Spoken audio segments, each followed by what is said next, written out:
to the cloud.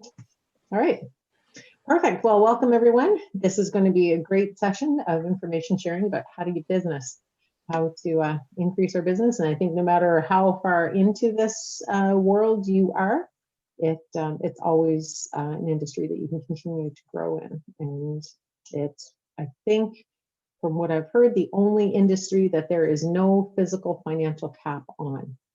So you can make it what you want and you can grow it as big or as small as you want it to be. So I will let you guys take over. And if you guys just want to share about how that has worked for you, what it's looked like, what is your business, what did it start with, and then how did you grow it to the success that it is now? Does anybody want to jump in and go first? Can I go first? Sure.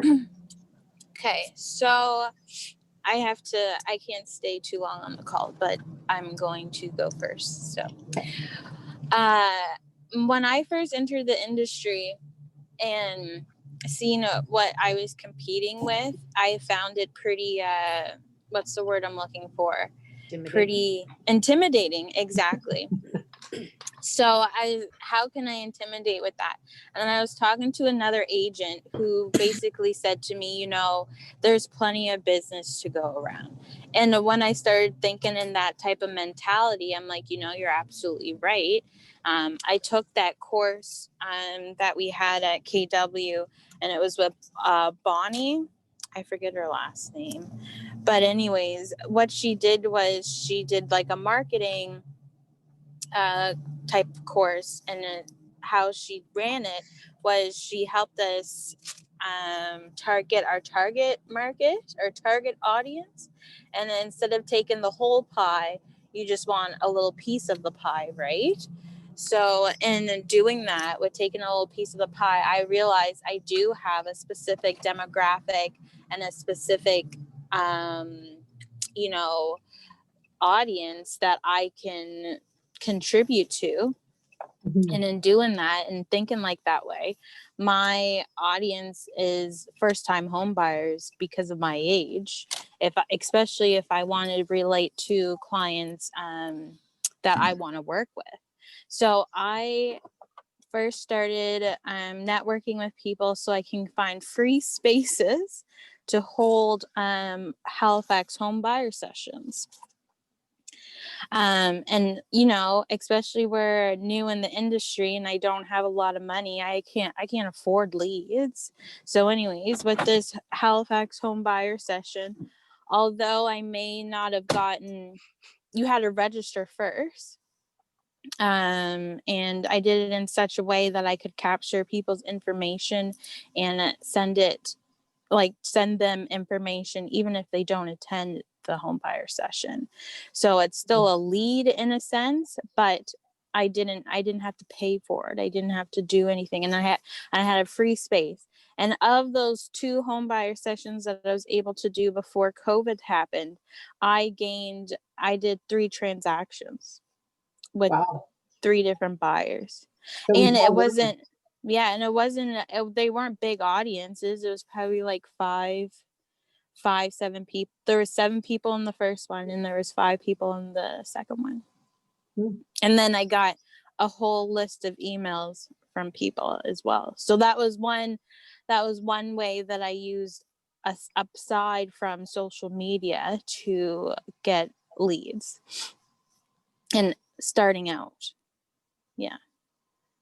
That's great. Plus you have the potential, right, of the other people that attended and any contacts that they may have that they refer to you. Right. And it's nice too to be able to post on social media to say, oh, these buyers, happy closing day. They got their knowledge from my Halifax home buyer session. Yeah, you just did that yesterday. Yeah, I did that yesterday. Yeah. And that was great. You know what I mean? And people are like, oh, like, when's the next one? Like, when's the next one? I always got, oh, can't make this one, but when's the next one? So there are people who are interested for sure. Mm-hmm. And especially if you are genuine about it and you have the integrity and the heart, the people will see that and know that you are doing it for an educational standpoint, not just to get money. Mm-hmm. Yeah. Yeah. Awesome. That's Yeah, great. so that was my first strategy. And it sounds like it's worked well for you. Yeah, no, it has. It absolutely has worked well for me. Awesome. Anybody else would like to go? Well, mine's a little bit different, but I've been in customer service for, oh gosh, a very long time, but a hairstylist for 27 years, I guess. So I retired completely out of the business in December this year. So still was doing real estate for the first couple of years. But I always used it right from the beginning, building my database off of it. And my team lead previously kind of said, you know, you should give up the hair, 100% real estate focus. And I agree, but they were my biggest fans. And you're looking for those people that are your supporters and who are going to promote you, whether they're buying real estate from you or not. They know you. They know exactly who you are, your personality, your integrity. So they spoke very highly, thankfully, of me and would always refer me. So I built, I believe, a lot of my business just because of who I knew and from the community that I lived in for 40 plus years, 43, I guess. So, you know, even though I don't live there anymore, I'm about 20 minutes or so away from where I've grown up. And that they just know me. And I'm current on Facebook. And I find Facebook, you don't even have to spend the money on promoting yourself if you just promote your business and keep yourself current. You're always kind of in their face, but you're not too pushy about it. Just look, got an accepted offer, you know. Yeah, it's firmed up about like another. staying top of mind. It really is. It just, you know, not everyone likes it, loves it, or whatever. I've got some that definitely share and what have you, but you kind of wonder, is it working? But it is, you know, so it's, I've built my business completely that way.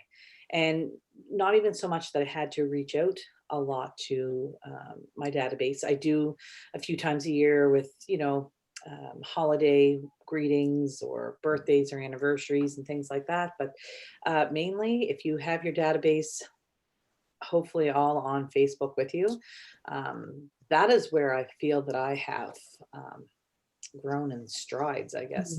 Just using that platform, starting to dip a little more into Instagram. I'm a bit older than some here, so you know, I've always been using probably Facebook for 13 or so years. And I look back embarrassingly when they show me my memories. I'm just like, oh dear God. So yeah, my memories today seem to be a bit better, and I'm much more current on how I use it and what have you. But that's mainly for me. I do have a lead website that I've since I branched out on my own. I didn't know what that would look like. Probably my own fear of what I could do on my own. So I did instill and go with Brivity. I've gotten some amazing leads off of it. I don't deep dive and go into every one of them. It's set up so that it actually prompts them and talks to them first, like, hey, how's it going? Or, you know, I just want to make sure I've got the right email or phone number, or what are you looking for? So when they start coming back and really giving the information to me, I know they're serious.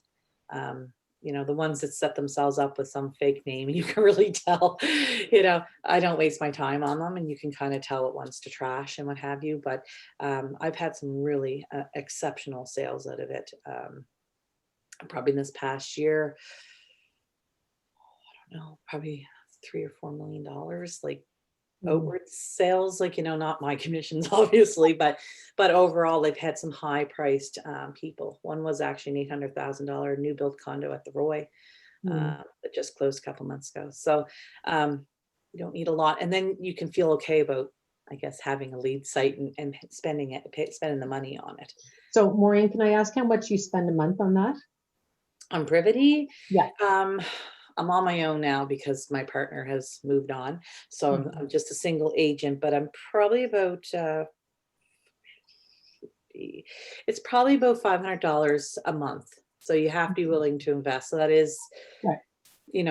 Once I have a team built again and there's, a different transaction going on, of course, it won't cost me hopefully as much, but Right. I'm going to keep it up for now. Right. So it you're is a looking at it higher, as a long-term. yes. long-term investment. But I was able to afford it, I guess, through, still with Facebook, and I could turn it off, but it's working. So if I can get a good few chunks out of it, it's worth it. Yeah. Yeah. Yeah. Well, and that's what I love about something like this panel, because everybody's doing something different that's working for Exactly. them, right? Yeah. And someone may find that what they're doing, someone else is doing is better than what they're doing, and maybe shift to doing something that may work better and cost less. And can I just inject myself for a moment? Sure. So it's funny how, eventually I said, maybe I do need leads. So I did purchase leads for 6 months, and I spent roughly around the same amount you spent for, I don't even know how many leads I got, but they were all trash. Yeah, that's a shame. And I tried to, do the nurturing and all that stuff, because they didn't do the nurturing for you. Mm-hmm. Although it did send, automated emails and stuff like that. It probably wasn't as impactful as what your one was. So I did it through Market Leader. Okay. Yeah, and it just wasn't the cat's meow. The ROI wasn't there for me at all. And that makes it hard, right? Because if you're not getting a good response or a good turnover from it, of course, it's just completely a waste of money. Yeah. And at least it didn't even pay for itself, No, exactly. And mine, at least they're doing it as a website. So when you go to look right now, it's Ferguson Home Sales, it's a whole website.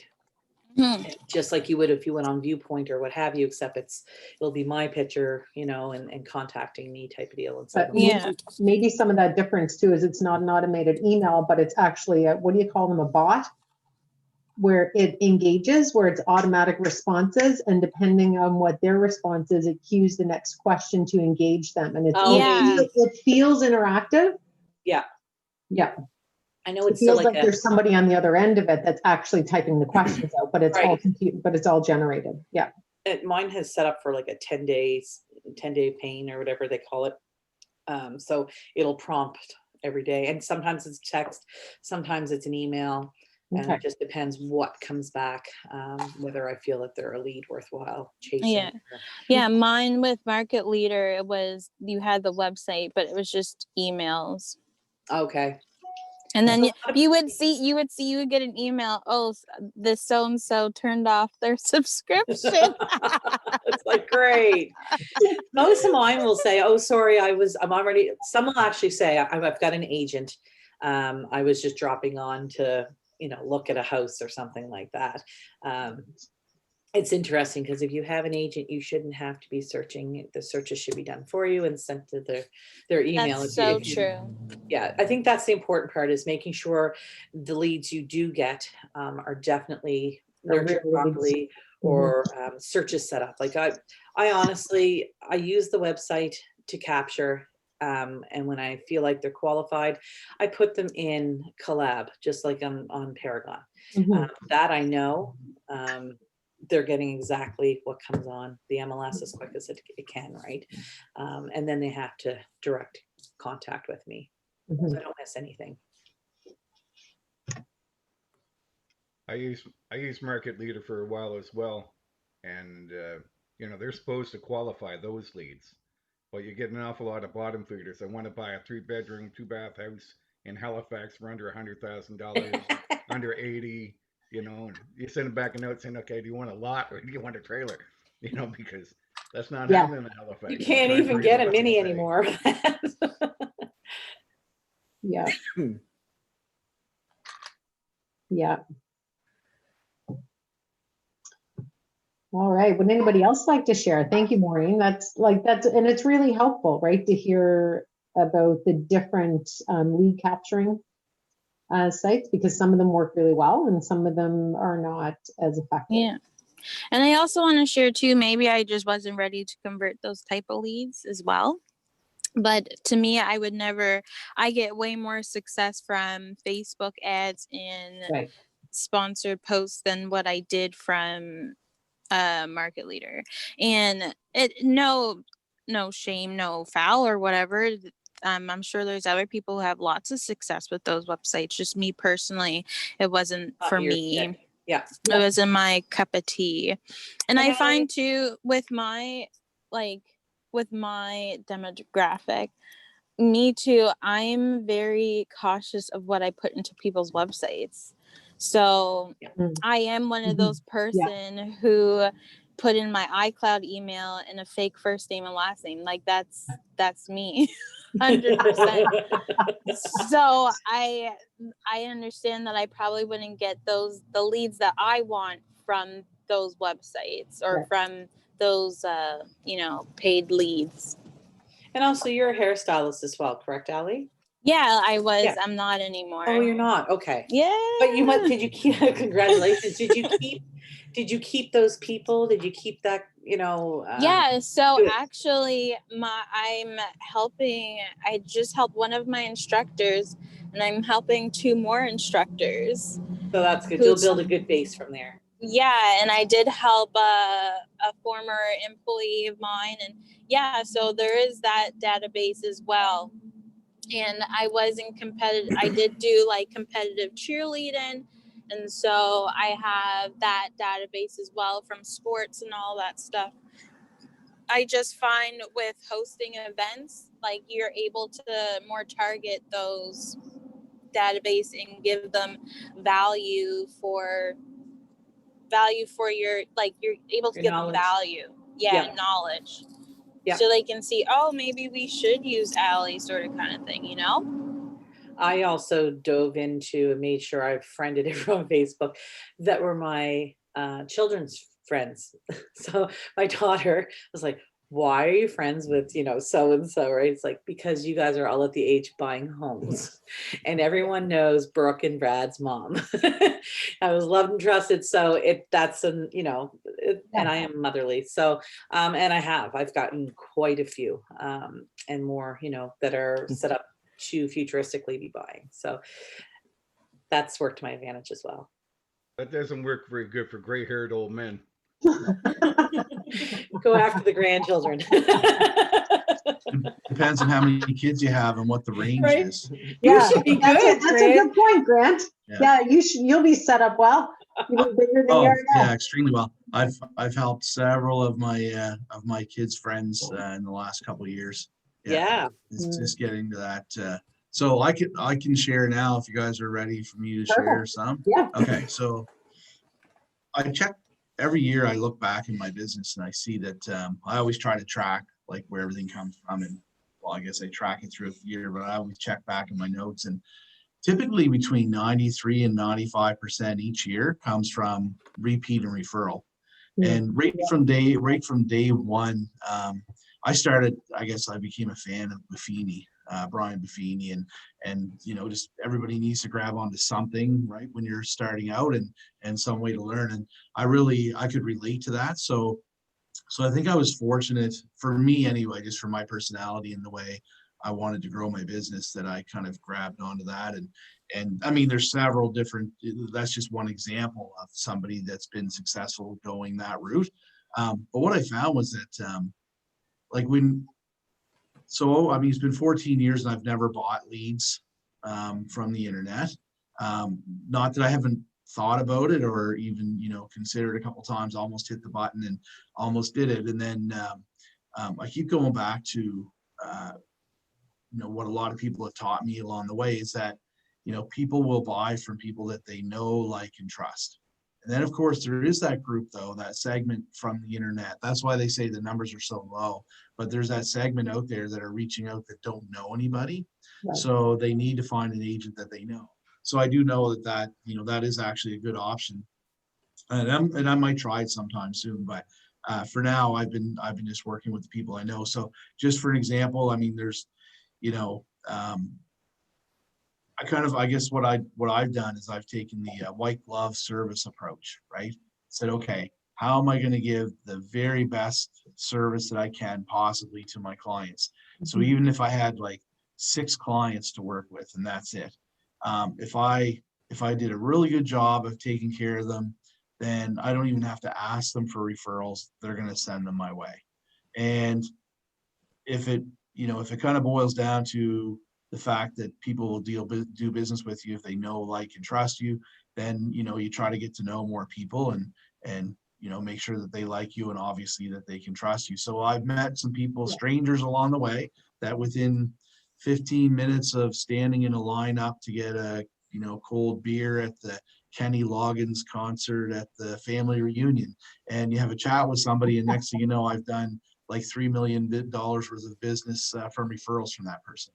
Wow. So yeah, so you just never know like where that's going to come from, but it's that's just been the way, I guess, that I've done it from day one. Like, for example, my barber, my wife's gynecologist, like, I've done business with all of them, right? So I get talking to them, right, and make sure they know that I'm in real estate, and then next thing you know, I'm trying to get their business, right? That's awesome. Yeah. He's got So a lot of kids. you are not a secret real estate agent. No, not a secret agent. No. No, and I have absolutely no problem sharing that with people. I mean, I'm proud of it, and I know that if they, so if you line things up and I've been, I'm not perfect. I know that. I get it, and I try to make my business better every day, and it'll never be perfect, and I'll probably never be happy with it 100%, but I'm always trying to find ways to make it a better experience for my clients. Yeah.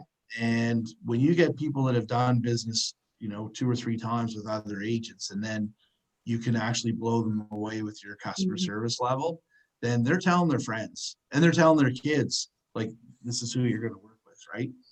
So it's worked out. Can I dig a little deeper in that? So what do you do for customer service? What does white glove service mean for you and your clients? So I'd say, like, on one level, it's when you've got an accepted agreement, just for an example. So let's say you've been out shopping, and I mean, it starts before then, right? But just as one example, so you've got an accepted agreement. I've got a process that I go through, like, step by step, and reaching out to stay in contact with the client on a regular basis throughout the process, even if it's just a quick little, a text. Sometimes it's just, hey, good morning, how's it going? Any questions? Any other concerns? Anything on the go you need my help with? And something as simple as that. I've gotten compliments on that. And so it's not, how big the present is that you buy them on closing, right? It's more what you do along the way to actually genuinely care about it being a good experience. So I'm an open book, and I just go out and tell them that I really care about it, about them having a good experience. So please let me know if there's something along the way that's not going right, that you're not happy with. I really want to know about it. And I hate hearing about it, but I want to know about it, right? Yeah. So that would be part of it. And we have like a, right now it's just in command. It's just a task list. I'm working on trying to get a smart plan, set up properly for it. But basically, every step of the way, there would be every 2 or 3 days, there's going to be a new email that goes out. So if somebody's buying a house, just for an example, a couple weeks before closing, they get an email. When they first get the accepted agreement, they get an email saying that we will be sending you follow-up emails along the way, just little friendly reminders of what to do next, just so that you're not left by yourself on this. Right. And then, because we can become, we've done it enough times that, you can just kind of get used to it and think that everybody else is used to it, and they're not, right? A little bit complacent, I think. So, like, one email would be, a reminder to have their utilities, make sure that they've called Nova Scotia Power. Right. And then I'll even say the last thing you want to do is move in, on closing day, be all excited, and then the lights go out. Yeah. And you can't get Nova Scotia Power for 2 weeks. And it has happened, right? So that's just something that people appreciate. And if you do it in the right way, like I kind of, you sort of want to take advantage, like, like everybody does when they get a new listing.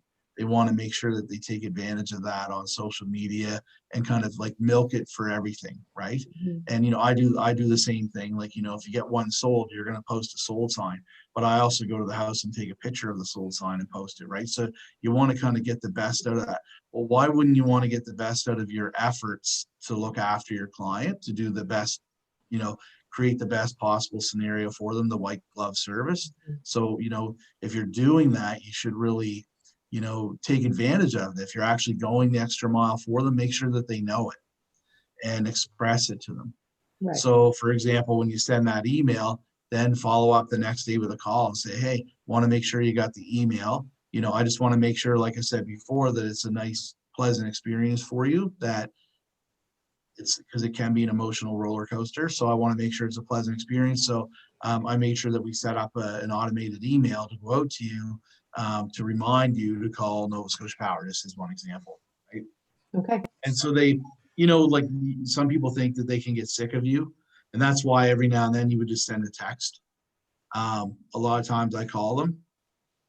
I'm old school, right? Yeah. And yeah, but that's one of the things that I do, is just created that level of service that I'm working on creating that level of service that, that makes people, and another good example of that would be on the selling side. A few years ago, I always struggled with, you work so hard and you get so excited to get a listing. And it's like, it's almost like Christmas and you're thinking, yes, I got a place I can put my sign up. I can get marketing on social media.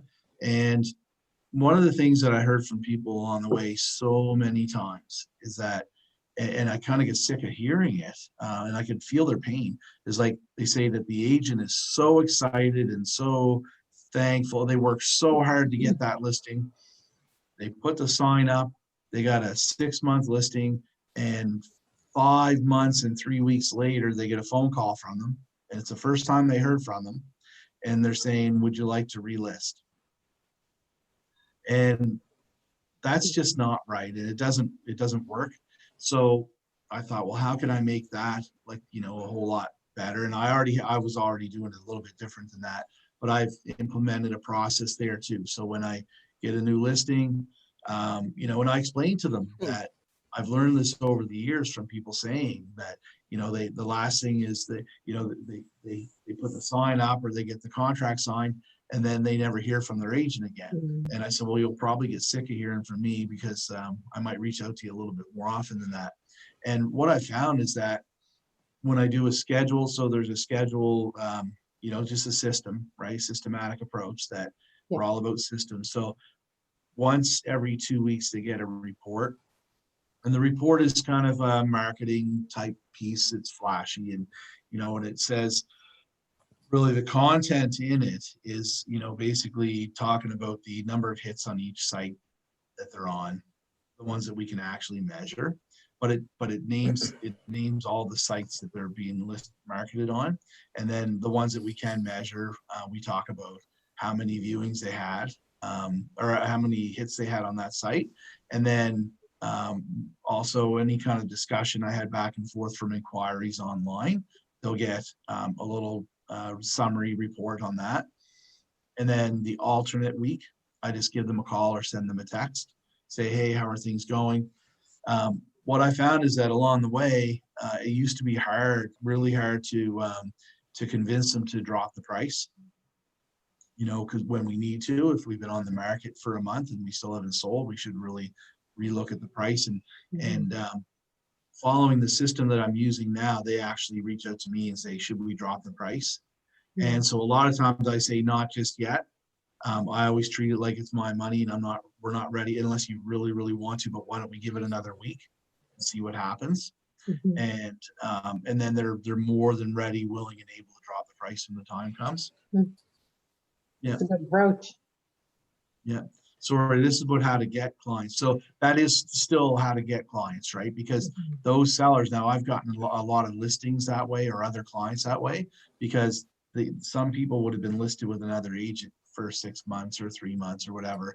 And then, when I go in and list the property, they end up telling their friends, and they say, look, it's like night and day, being listed with this guy versus the other people.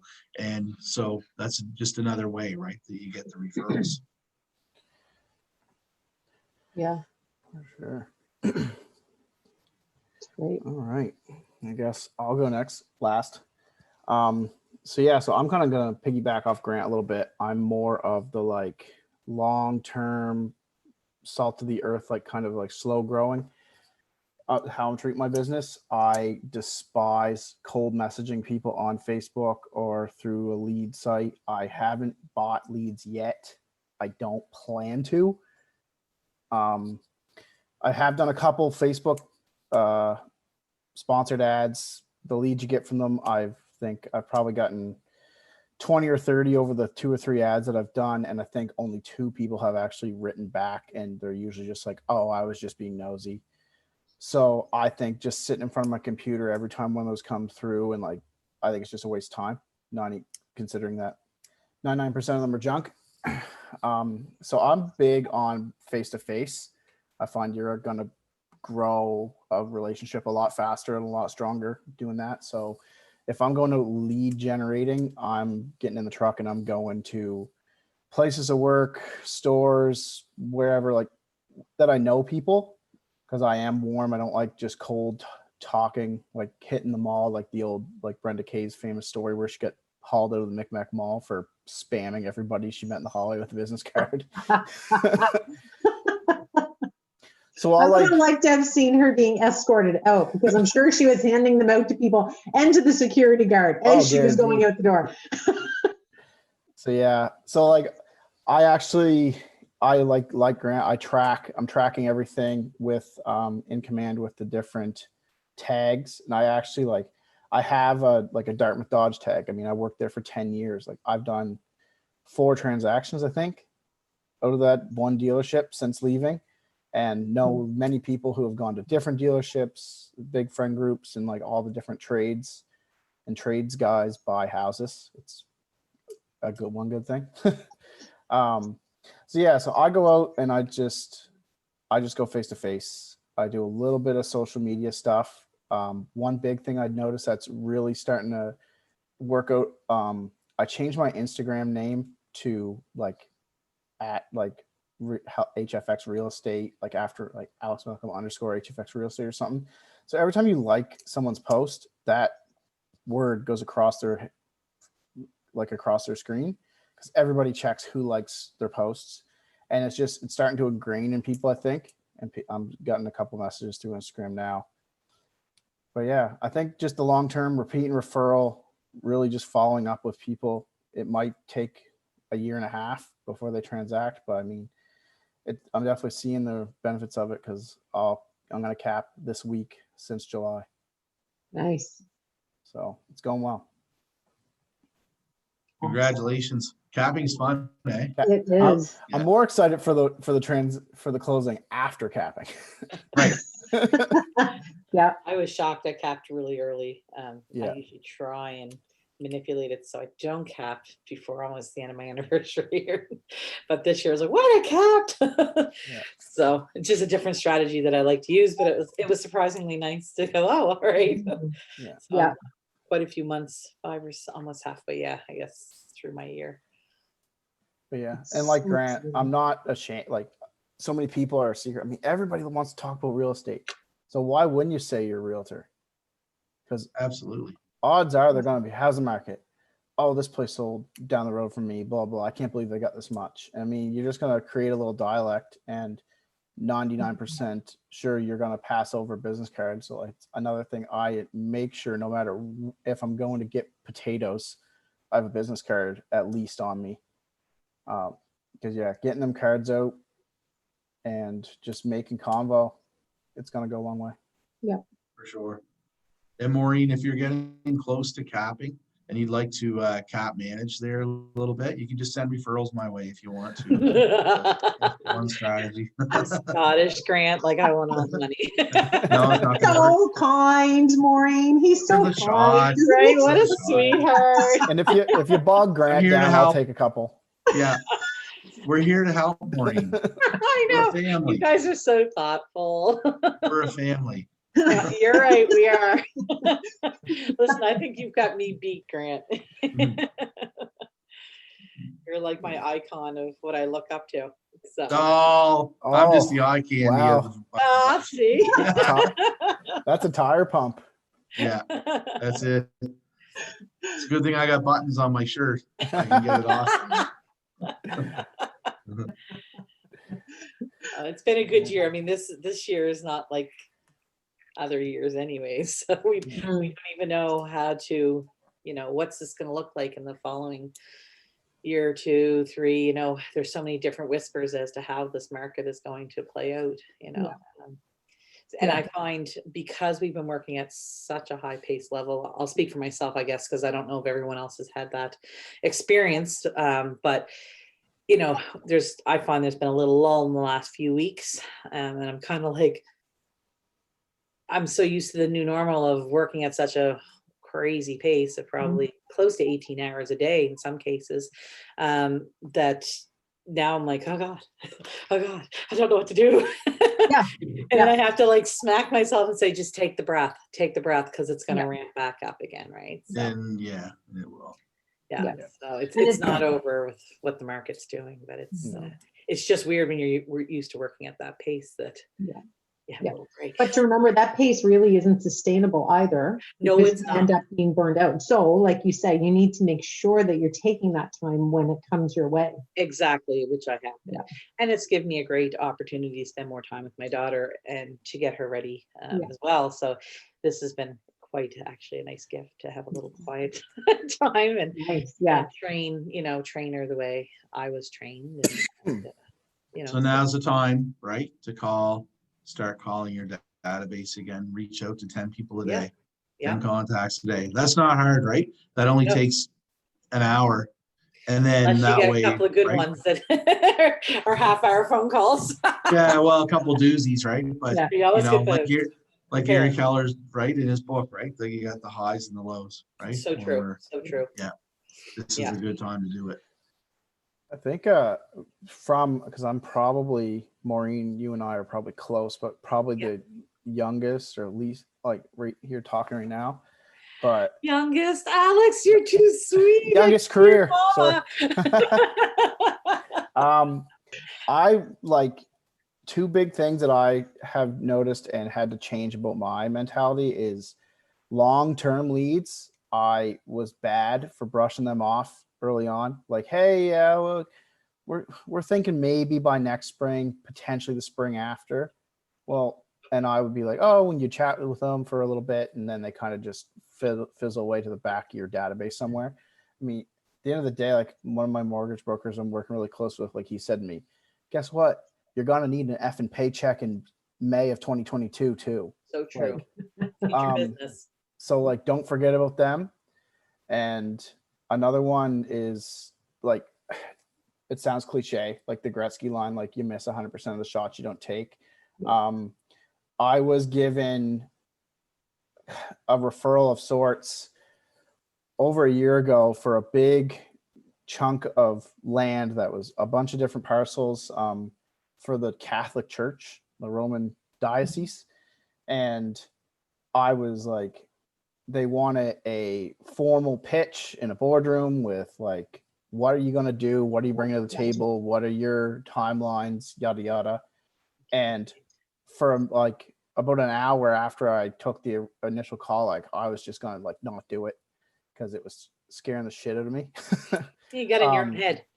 Got in my own head, but like, so eventually I was like, I did it, got the PowerPoint built, went in, sat in the boardroom, talked to a couple guys. It was a lot less scary than I thought.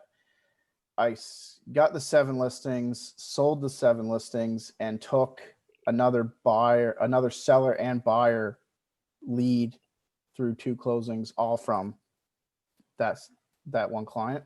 So like, yeah, like even if you botch it, I mean, you swung and you missed, but you might not miss, and it could end up making you a lot of money. Yeah. And even if you do miss, you always learn something from it. Yeah. Right. And you always hone your skill. You always get better at maybe how you would approach it or what you would say. Yeah, exactly. Yeah. Yeah, that's awesome. Yeah, you never know where your business is going to come from. And you never should be scared to have those conversations about real estate, which I think, just right here on the panel has showed that it's important. You can pick up business and potential business even just from those conversations. Is anybody open housing right now? Nope. No. I've heard of a couple people who are, but I can't envision it going totally well yet. Yeah, I think, well, and especially with what's happening everywhere else, it's hard to Trust. and it's hard to know that everybody is safe in it, because you just don't know who's been in contact with who and where they've been. And we're very, very safe here, but we're only as safe as the people around us are being honest in making sure that they're being safe as well. Yeah. I did hear that it's easier to get contact info to open houses right now because you make it mandatory. Yeah. Exactly. No, it's for your safety. Yeah. Yeah. COVID screening. Yeah. It's actually public health contact tracing. Yeah. There are some open houses taking place. So I was talking to an agent the other day. I can't remember his name now. He's got his own brokerage, and he's somewhere near is it Conrad's Beach? I think it is. Anyway, he did an open house the other day. He said he had 10 couples in. Wow. Yeah, it went well. Yeah. Wow. Yeah. I Not had sure. I had buyers. They didn't. We went to an open house. I want to say 3 or 4 weeks ago. It was over in Cole Harbor, but it was an evening open house. It was a house that they had just renovated. I would say there must have been. Well, they definitely broke the rules, like in terms of how many people were there. And it was 2 hours of that. So I would say they probably had 80 people easily through it. Yeah. Right. So everybody's looking for a social gathering. I know. Yeah, you're pretty desperate. Yeah. Yeah. And getting drinks and food. And you I get know. touch, right? Yeah. Yeah, I'm sorry. My brain just goes, oh my goodness, all the cross contamination and Right? who is. Right? I like Yeah. the new world, even with the restaurants, restaurants are finally clean. It's Yeah. clean. It's smarter. You don't feel tacky when you're touching a table, or your menus are, your menus are clean. They never did that stuff before. So I think, Yeah. And a little bit of extra space between. So your conversation is actually your conversation. yeah, exactly. I think they've done some great things that should be brought into our new normal, I Yeah. guess. But, Yeah. Yeah. But yeah, no, open houses, they're not my favorite. No. Yeah. Yeah. I'd be curious to know how many people at the brokerage are doing open houses. Yeah. Yeah. I know Allison Godzo has done a couple. Mhm. And I know Allison Hussein has as well. Yeah. Brenda Kay's team. So I think she just did one on the weekend. Yeah. I think she did one the following weekend, the weekend before as well, on my street. Okay. Yeah. I'd be curious to hear back the feedback. Like, what is the feedback on it? How many people are you getting? I know some of it's location driven, but Well, yeah, that's right. good location. What's the feedback in terms of numbers and quality leads that you're getting from that? Is it worth it? Yeah. At least you could probably take some solace in, like, the people that are coming in are probably a bit more serious than they used to be, because there is an element of risk to going out.